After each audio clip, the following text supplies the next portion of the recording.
Kementerian Kesihatan KKM mengesahkan ubat batuk disahkan tercemar oleh Pertubuhan Kesihatan Sedunia WHO tidak diedar atau dijual di negara ini. Bagaimanapun, pemantauan berterusan dilaksana kementerian bagi mengesan jika wujud penggunaannya.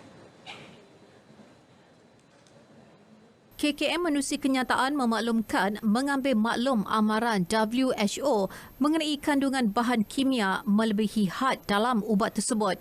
Semakan mendapati ubat yang dikilang dari India itu tidak berdaftar di Malaysia. Orang ramai yang mempunyai maklumat mengenai penjualan produk tidak berdaftar diminta memaklumkannya kepada cawangan penguatkuasaan farmasi KKM.